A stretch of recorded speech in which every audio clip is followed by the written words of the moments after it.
Hey everyone, welcome back to the Trendcrusher podcast. I'm Peter K.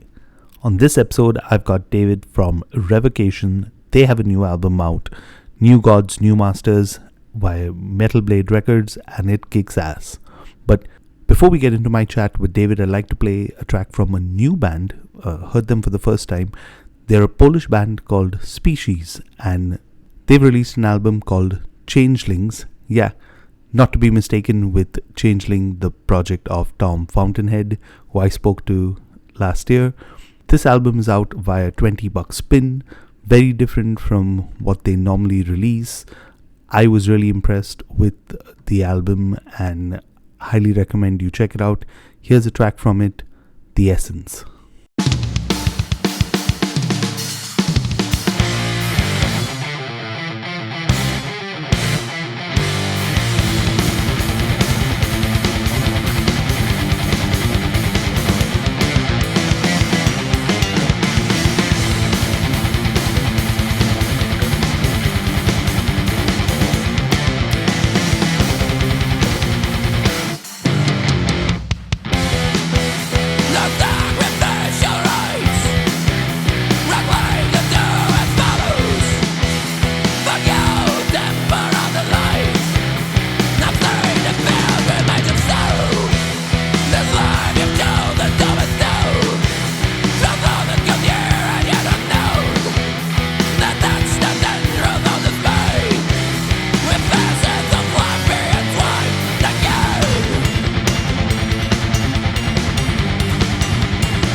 And that was Species with The Essence of their album Changelings, out right now via $20 spin. Do check it out. As always, link in the show notes. And now onto my chat with David from Revocation. Here it is. Hi, David. Welcome to the podcast. Thanks for having me. So, we're speaking in advance of the release of your album, New Gods, New Masters, which is going to be out via Metal Blade Records. Just to kick things off, how does it feel to have a new album on the cusp of release and doing promotion around it? Super exciting. I feel like everything's firing on all cylinders right now. It seems like there's a good buzz about it, both with fans and the press. And yeah, I'm just happy to finally get this fucking thing out. It's been like a year since we completed it. Yeah, I mean, that was going to be one of my questions to you. So let's kind of get to that, right? Because one thing I've noticed since I've been following Revocation for a while, right? You'll have like a 3 or 4 year kind of cycle where you're releasing albums. And it's been 3 years since the release of the last album. What's that last year been like, right? I mean, just having everything ready, but not being able to kind of talk about it, because I read an interview you all did in Feb, if I'm not mistaken, and you were like, we have an album coming out, but I can't really talk about it. And that was just like a few months ago. So what's Yeah. that period like? Just like in the interim. Yeah, it's just a whole lot of waiting around.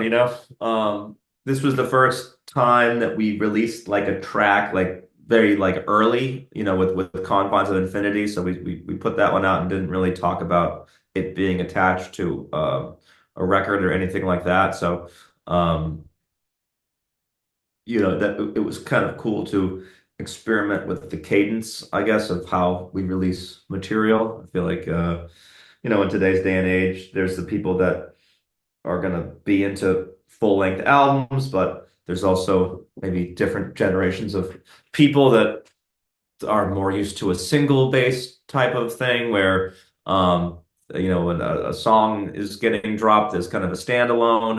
And so to me it's like, all right, I know we have the full record in the can, but we had that tour with Cal Decapitation and Travis was on one of the songs, so I'm like, let's just try to put this song out like on the tour and get people talking about it, even if, like basically kind of just a hint that we've got some new stuff coming down the pipeline. But we actually stayed pretty busy this past year, even though we didn't have anything to like new to support. It is kind of interesting. Like generally, like I feel like you've got like a 2 year cycle once a record's released, but then you'll just get a few more bites at the apple, so to speak, and like you'll get a tour offer from whoever, and then before long, another random tour offer comes in, and it's like, all right, well, I guess there's more gas in the tank with the previous record, so might as well go out there and play some more shows, and maybe make some new fans. I always look at it like if we're going out to support, like,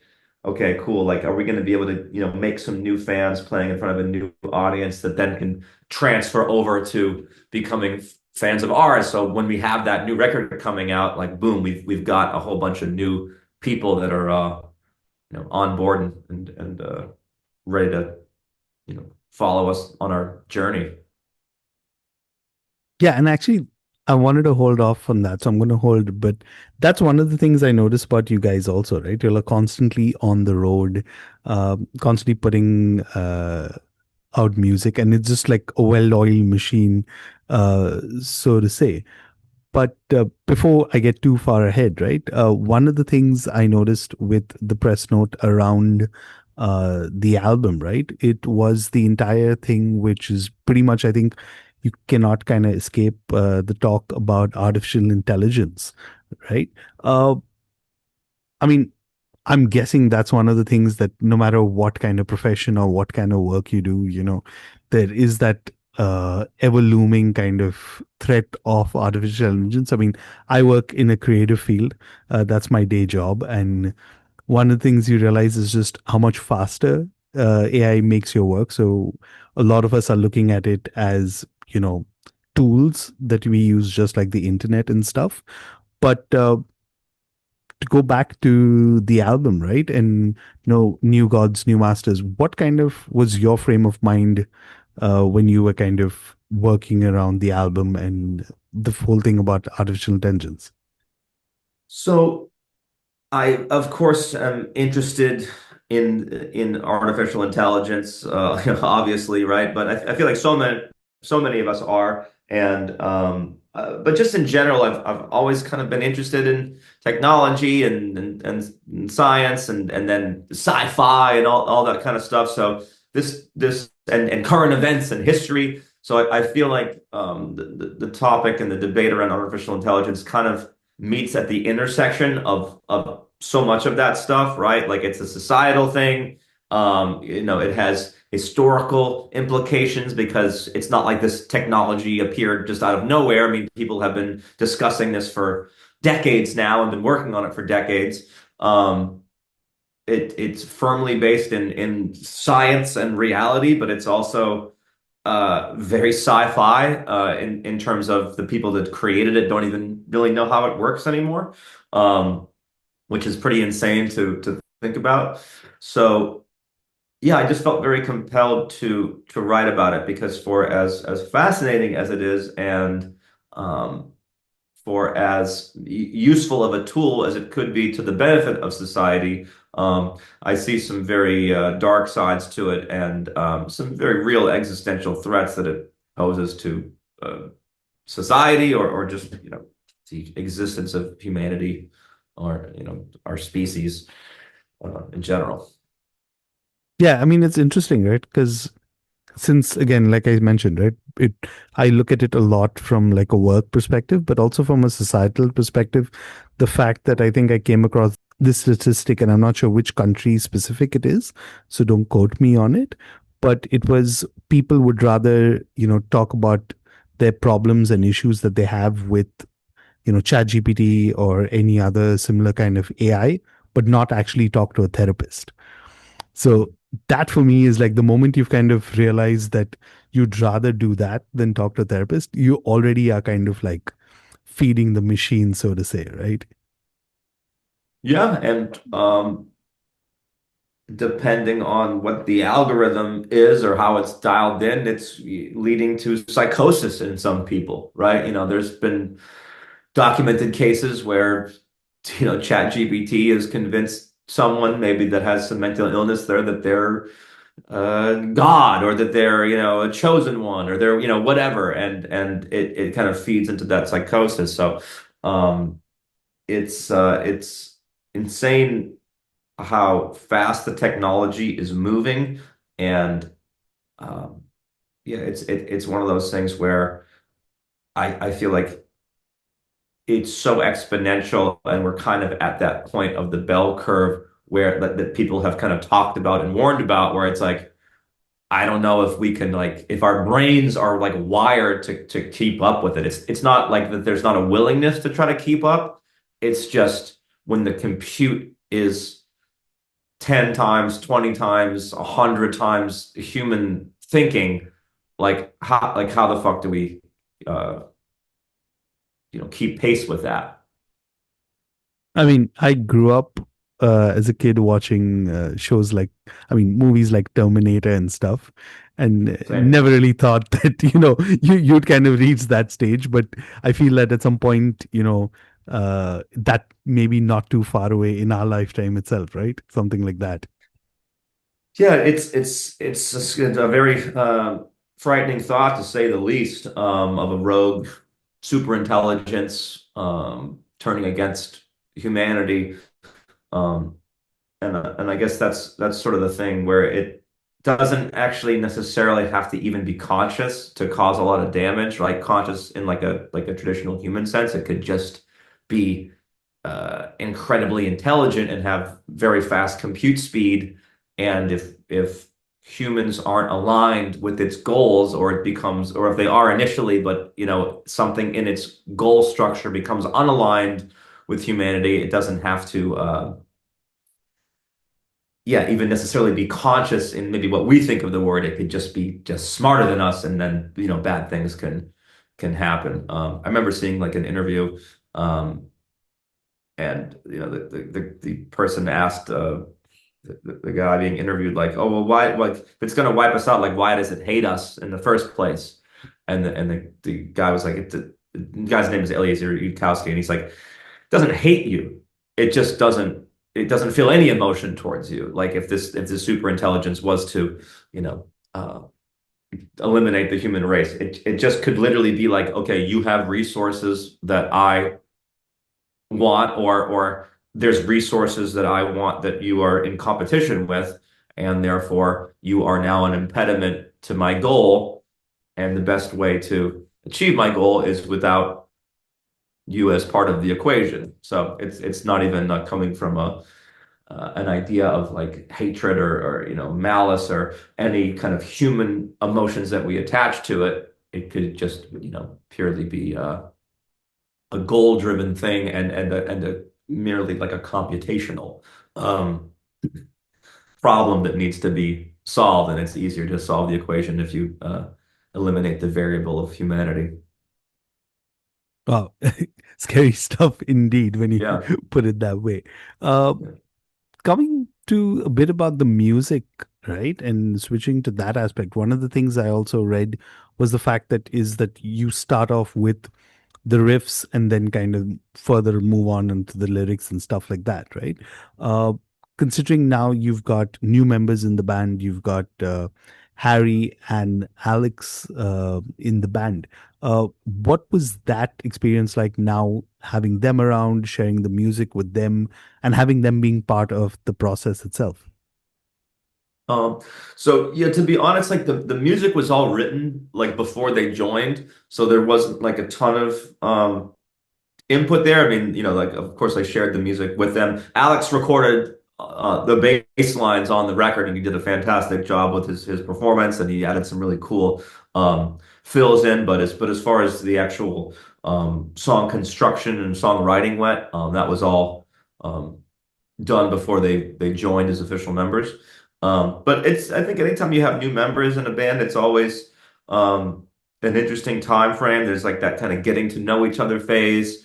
There's the bonding over the music and playing live and feeling those first moments on stage with a new member and seeing how well they interact with the other members on stage or even the crowd. Like, are they feeding off the energy of the crowd? Are they someone could play everything perfectly but maybe not be exciting to watch on stage, right? So you have to kind of um check off a lot of different boxes when you're performing this style of music. And then there's the interpersonal stuff, like, okay, you could be the best player in the world, but if you can't get along on tour or if you hate touring, right, and you miss your home life, then it's probably not going to be for you. So um, being in an extreme metal band that tours quite often, it's certainly not for everybody. It's not for the faint of heart, but Harry and Alex have been doing a great job so far, and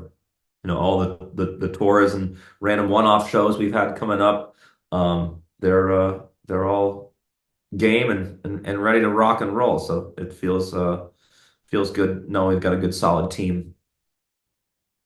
Awesome. So at this point, I'd like to play a track from the album. And to contextualize it a bit, I can correct me if I'm wrong, but I'm sure at least some of the tracks maybe you kind of road tested before you kind of put it on the record.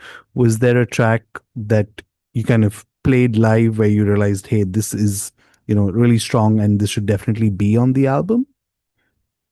Um, Actually, no, we didn't play anything live Okay. before it was Wow. recorded. Yeah. So this is like the first time on tour you all will be playing all this material.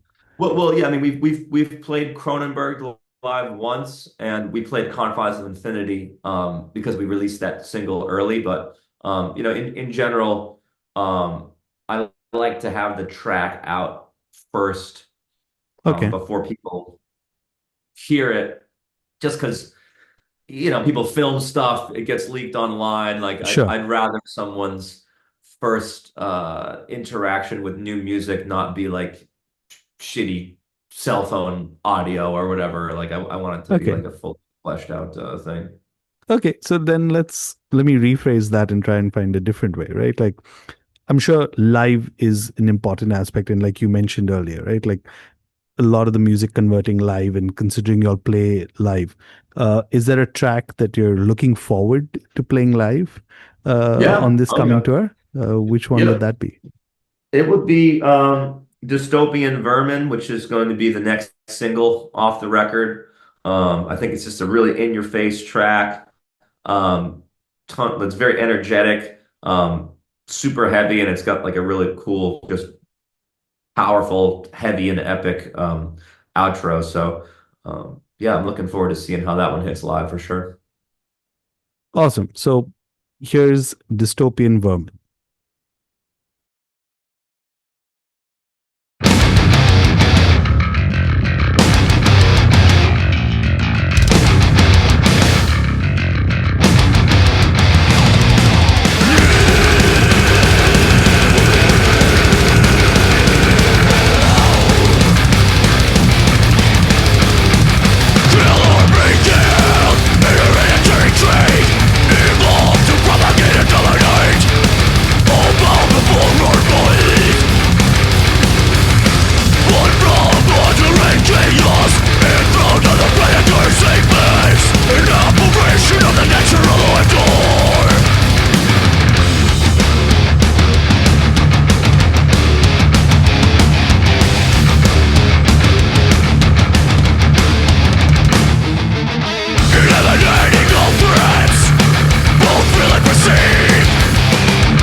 And that was Dystopian Vermin of the upcoming Revocation record, New Gods, New Masters. And I've got David from the band with me. Now, another thing I was very curious about, right, is I read also that over the pandemic, you learned to record music yourself. And one of the things I'm always curious when I'm talking to musicians, right, is that at which point do you know do you draw the line between, hey, this is me like recording, and this is me like being objective. I mean, being objective writing and recording the music, and where do you draw the line? Because let's be honest, right, like when you're in the recording studio, you can always kind of keep doing more and more and keep adding more layers, but there has to be that kind of line where like, hey, this how does this kind of convert live, or I don't know. Is that something that you've kind of seen, the challenge over there? It certainly is a challenge. I think it's a challenge that anyone faces that chooses to undertake this. It's the same thing with like a painter, right? Like when do you know to put the paintbrush down, right? You could always add a little bit more blue to the sky or a little bit more detail here, but at a certain point you need to just kind of take a step back and look at the whole painting and just say, okay, it's done. And for me, I think it's just kind of like an innate thing. I will say I'm my own worst critic when it comes to recording and just songwriting and everything like that. Like I really um, put everything that I have into making it the best that it possibly can be, whether it's the song as a whole or just down to the minutia of the performance. Um, I remember working with Zeus on a previous record. I forget it was maybe like Outer Ones, and I was like, "Oh, that part's rushed right there." And Zeus is like, "No, it's in time." And I'm like, "I can just hear that it's rushed." He's like, "I'm looking at it. It's on the grid. It's." And I'm like, "Zoom in." And he zoom in, and he goes, "Okay, you're right. It's like it's about 15 milliseconds ahead." And he's like, "That's crazy that you can hear that." But then, so I'm like, "All right, see, I told you, I got to do it again." So, and sometimes you want things to be a little bit behind the beat or a little bit ahead. Like sometimes that sounds cool. In that particular case, it was just driving me crazy, obviously. I'm bringing it up all these years later. But it's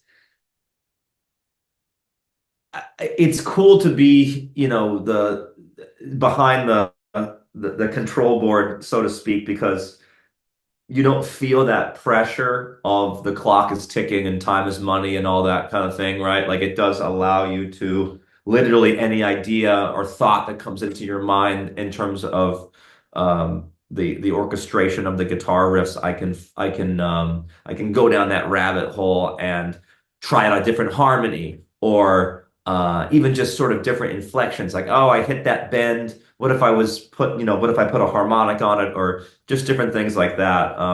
My favorite times are when I just play something and like if I'm doing a solo, for example, and I hit a note and it just has a very specific character to it, maybe like a artificial harmonic just naturally happens. Because then to me, it's like, okay, I need to keep that take because I know I'm not going to be able to recreate that again in this exact kind of way. And so that's a nice way of sort of, I guess, the universe, the music god sort of throwing you a bone and being like, all right, you don't have to kind of stress this part because you got it right on the first try or the second try, and it just has a characteristic that's undeniable. But other times, you can drive yourself crazy and doing take after take after take until, you probably have um, multiple iterations of the idea that are all good just in their own different way.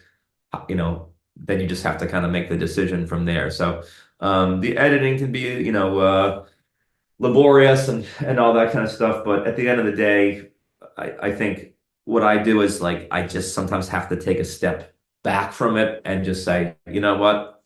It's time for bed. I'm going to listen to it tomorrow with fresh ears.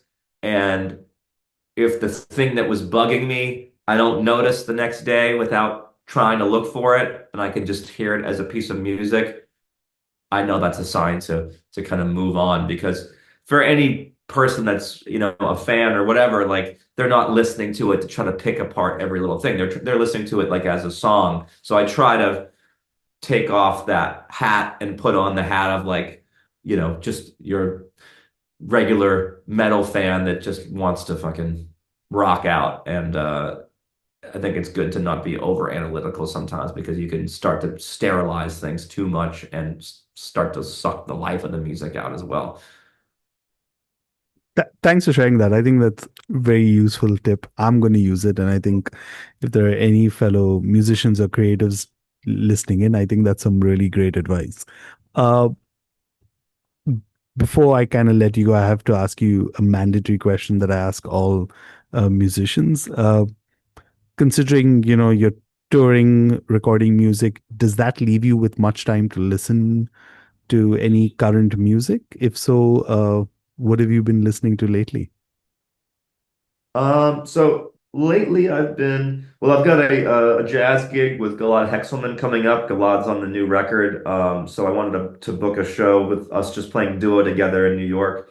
Um, as kind of like a meeting of the two different worlds there, and Gilad's just such a great player. So anyway, we picked a bunch of jazz standards to play. So I've just been listening to those. Pensativa by Claire Fisher.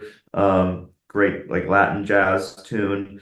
Solar Miles Davis, and Juju by Wayne Shorter. There's a bunch of tunes that we're planning on playing. So I've just kind of created like a jazz playlist of a bunch of different renditions of those tunes that we're planning on playing, and just been listening to those over and over again. And sometimes it's cool because in the jazz world, there's so many iterations of some of these classic standards. So you might be really familiar with, you could pick any standard, but you might hear a version that you've never heard before.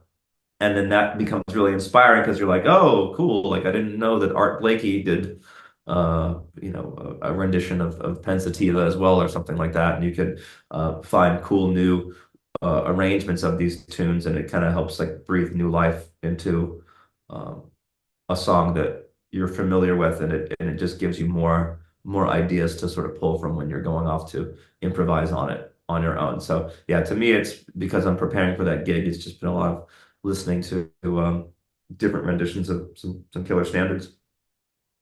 Nice. Not too often on the podcast, I get jazz recommendations. Well, there you Uh, go. but coming back to something we kind of touched upon earlier in our chat is you guys are going on tour soon. So in a less than a month, you're touring and you're doing a month-long tour with Judiciary, Inferi, and on some dates you've got Warmth Fort. I know you're big into beer, so what else are you looking forward to in touring other than the beer? And please recommend any beers also on the way. I recently developed like a gluten intolerance, so I can't fucking drink beer anymore, which sucks. Um, but I'm more of a wine. To be honest, I've kind of cut back on drinking like a fair amount. But I enjoy a nice glass of wine. Like, maybe when I'm in California, I'll have a nice Cabernet or something. But I mean, to me, the food I just love so much. So I always have my spots that I like to hit up, or just go on Google Maps and find some new food, new restaurants that I haven't tried. Could be just a hole in the wall taco place, or you know, whatever. So I try to eat well when I'm on tour. You got to eat healthy too. Have a salad every once in a while, but sometimes just the siren song of a nice scoop of ice cream is too hard to resist. So you only live once, right? So you might as well enjoy it while you're out there. But yeah, I'm looking forward to some Texas barbecue. I'm looking forward to some good tacos. I eat it all. Sushi, Thai, the Indian food, Italian. The Italian's tough because again it's very gluten heavy, but yeah, I'm definitely I might come back a few pounds after this next tour, depending on how many culinary adventures I want to partake in. Nice. Uh, what else can you talk about at the moment in terms of touring or what you're up to for the rest of the year? So we've got the tour that you just mentioned, we're hitting US and Canada. Pretty much right after that, it's the holidays. I'll probably be doing some work, whether it's teaching students during that period or even writing music. I've got other projects. We're in the process of wrapping up the mixing and mastering of my other band Gargoyles record. So I'm looking forward to getting that fully wrapped up and putting that out into the world some point next year, hopefully. Pallid Veil is my other band. That's my band with Luke from Gorgut, so and Elliot from Carbomb and Liam from Dillinger. So we'll probably be writing some music for that and hopefully get underway there. Um, Early next year, we go out and do a support tour with Silosis, which should be really fun. We're doing like Europe and the UK. And then we're kind of into our 20th anniversary once 26 rolls around. So I'm sure we'll be out there touring, doing some special things around that, maybe do some special merch. Yeah, it's gonna be busy, but busy's good in this line of work. Yeah, and just to kind of go full circle to what I said, right? Like you guys always keep the kind of wheels churning and keep it Gonna going. ride So this thing till the wheels fall off, man. awesome, awesome. That's great to hear. But last thing for everyone who's still tuned in, any last words? I mean, thanks so much for the interview. If you're listening to this and you've been a fan for a while, thanks so much for joining us on this musical journey. And if this is your first time checking out Revocation, I hope you enjoy the fuck out of the new record. We worked really hard on it, and yeah, I hope you guys enjoy it. Awesome. Thanks so much for taking time out, David. Really appreciate it and wish you all the best. Thank you so much. I really appreciate it, Peter. And yeah, it was great talking to you. And that was David from Revocation. Do check out their album New God, New Masters. As always, link in the show notes. Before I sign off, if you're a label or a band listening to this episode and want to get your music featured or get interviewed, hit me up trendcrusher@gmail.com or check me out on social media. Just search for Trendcrusher. That's all. I'll see you all very soon. Cheers.